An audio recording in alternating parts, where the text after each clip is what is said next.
I love this metaphor of whiteness being like Christmas, but it's also Christmas that never ends.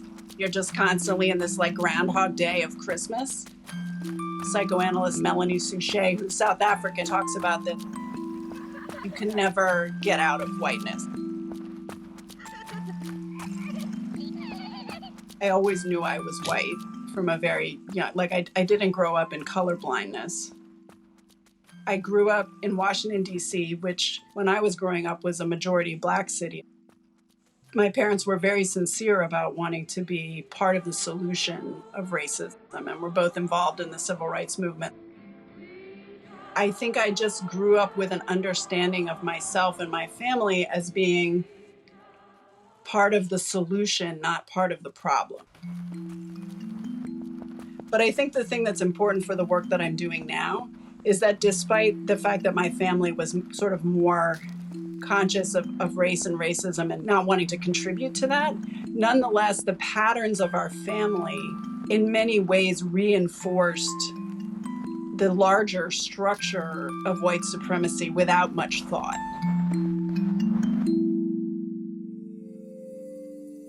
I was working in a state psychiatric hospital. There's a big economic and structural component to why people are there in the first place. Usually people in state psychiatric hospitals are poor.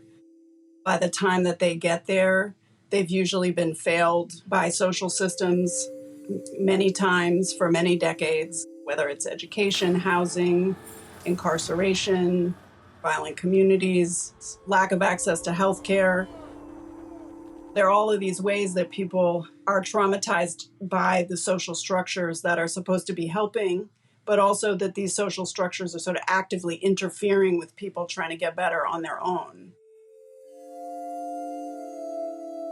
I was encouraged to reflect on my own experiences and my own what we call social location and my own background, and to understand why my experiences were not really translatable, that I was going to have to learn a lot about how the world worked, or how these systems worked, to become more realistic myself. I had a lot of training about being a culturally competent therapist for people who were not white.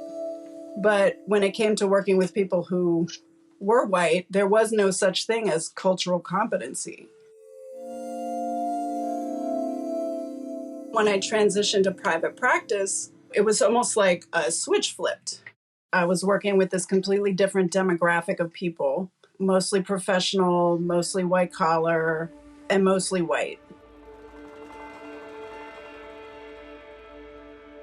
One thing I immediately noticed is that social systems were not something that we discussed.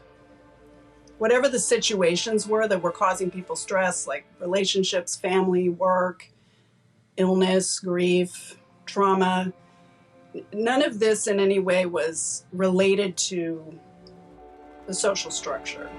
And it certainly wasn't related to race. The therapy that I was doing was just totally colorblind and race blind. And that felt strange, but it also felt suspicious. Like it didn't seem realistic to me. I didn't necessarily completely believe that that was honest, but I felt that people were really socialized not to talk about race. And with another white person especially, there was no reason to. There's all of these ways in which the psyche is constantly being kind of pushed and pulled and frustrated that we conceptualize as just normal life, but it really is normal life inside of a European descended framework of living. This isn't cross-cultural. This need to define, to advance, to rise above, to kind of keep on moving, the difficulty, sitting still, the anxiety, the kind of defeatedness when there can't be constant progress, which is the depression, the rage that comes from feeling like I'm not getting what's coming to me, what's due to me.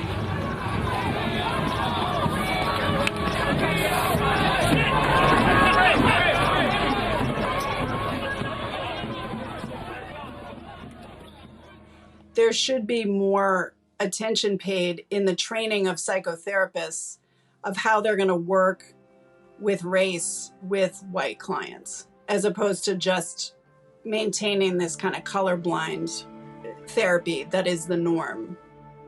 Yes, there's resistance, but there's also a hunger for white clients in therapy to be able to use the space to actually talk about things that they find difficult or that they want to do differently.